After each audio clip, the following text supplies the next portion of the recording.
This is Revolution 2.0. No one was a hero. No one was a hero, because everyone was a hero. Everyone have done something. We all use Wikipedia. If you think of the concept of Wikipedia, where everyone is collaborating content, and at the end of the day, you've built the largest encyclopedia in the world. From just an idea that sounded crazy, you have the largest encyclopedia in the world. And in the Egyptian Revolution, the Revolution 2.0, everyone have contributed something, small or big. They contributed something to bring us one of the most inspiring stories in the history of mankind when it comes to revolutions. It was actually really inspiring to see all these Egyptians completely changing. If you look at the scene, Egypt for 30 years have been in a downhill, going into a downhill. Everything was going bad. Everything was going wrong.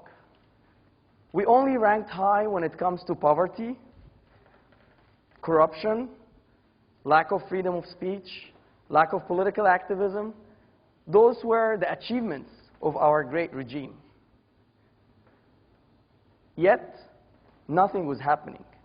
And it's not because people were happy or people were, not frustrated. In fact, people were extremely frustrated. But the reason why everyone was silent is what I call the psychological barrier of fear. Everyone was scared. If not everyone, there were actually few brave Egyptians that I have to thank for being so brave, going into protests, as a couple of hundred getting beaten up and, arrested. But in fact, the majority were scared. Everyone did not want really to get in trouble. A dictator cannot live without the force. They want to make people live in fear. And that psychological barrier of fear have worked for so many years. And here comes the internet, technology, BlackBerry, SMS. It's helping all of us to connect. Platforms like YouTube, Twitter, Facebook were helping us a lot because it basically gave us the impression that, wow, I'm not alone. There are a lot of people who are frustrated. There are lots of people who are frustrated. There are lots of people who actually share the same dream. There are lots of people who care about their freedom. They probably have the best life in the world. They are living in happiness. They're living in their villas. They're happy. They don't have problems. But they are still feeling the pain of the Egyptian. A lot of us were not really happy when we see a video of an Egyptian man who's eating the trash while others are stealing billions of Egyptian pounds from the wealth of the country. The internet have played a great role helping these people to speak up their minds, to collaborate together, to start thinking together. It was an educational campaign. Khaled Said was killed in June 2010. The photo, I still remember the photo. I still remember every single detail of that photo. The photo was horrible. He was tortured, brutally tortured to death. But then what was the answer of the regime? He choked on a pile of hash. That was their answer. He's a criminal. He's someone who, escaped from all these bad things. But people did not relate to this. People did not believe this. Because of the internet, the truth prevailed. And everyone knew the truth. And everyone started to think that this guy can be my brother. He was a middle-class guy. His photo was remembered by all of us. A page was created. An anonymous administrator was basically inviting people to join the page, and there was no plan. We didn't know what are we going to do. I don't know. In few days, tons of thousands of people were there, angry Egyptians who were asking the Ministry of Interior Affairs, enough, get us, get those who killed this guy to just bring them to justice. But of course, they don't listen. It was an amazing story how everyone started feeling the ownership. Everyone was an owner in this page. People started contributing ideas. In fact, one of the most ridiculous ideas was, hey, let's have a silent stand. Let's get people to go in the street, face the sea, their back to the street, dressed in black, standing up silently for 1 hour, doing nothing, and then just leaving, going back home. For some people, that was like, wow, silent stand, and next time it's going to be vibration. You know, people were making fun of the idea. But when actually people went to the street, the first time it was thousands of people in Alexandria.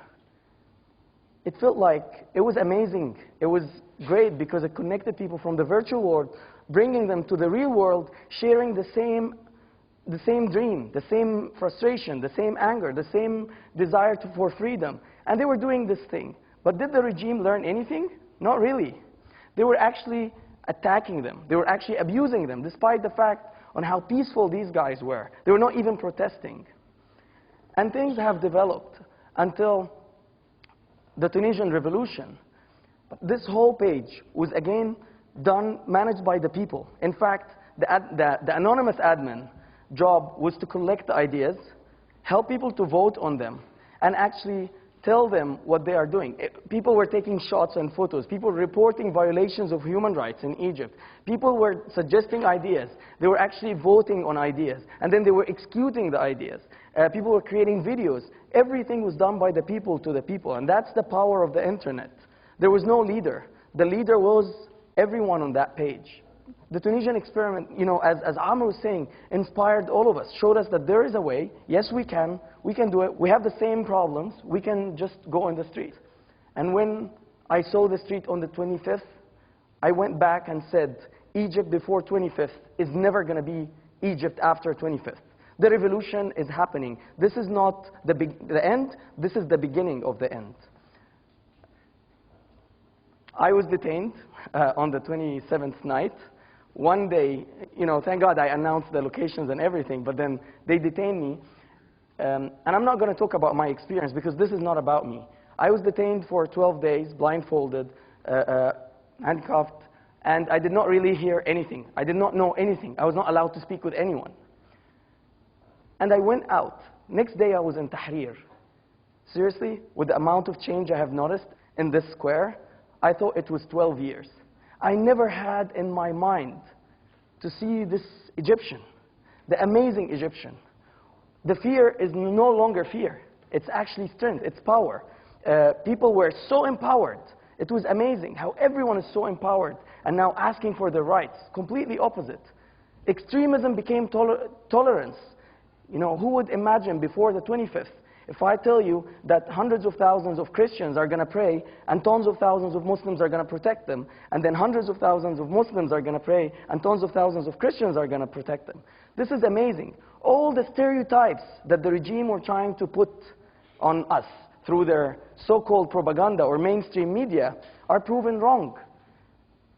This whole revolution showed us how ugly such a regime was, and how great and amazing the Egyptian man, the Egyptian woman, how simple and amazing these people are whenever they have a dream.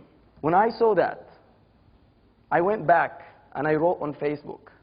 And that was a personal belief. Regardless of what's going on, regardless of the details, I said that we are going to win. We're going to win because we don't understand politics. We're going to win because we don't play their dirty games. We're going to win because we don't have an agenda. We're going to win because the tears that comes from our eyes actually come from our hearts. We're going to win because we have dreams. We're going to win because we are willing to stand up for our dreams. And that's actually what happened. We won. And that's not because of anything, but because we believed in our dream. The winning here is not, you know, the whole details of the what's going to happen in the political scene. The winning is the winning of the dignity of every single Egyptian. I had this taxi driver telling me, listen, I am breathing freedom. I feel that I have dignity that I have lost for so many years. For me, that's winning, regardless of all the details. My last word to you is a statement I believe in, which is, Egyptians have proven to be true, that the power of the people is much stronger than the people in power. Thanks a lot.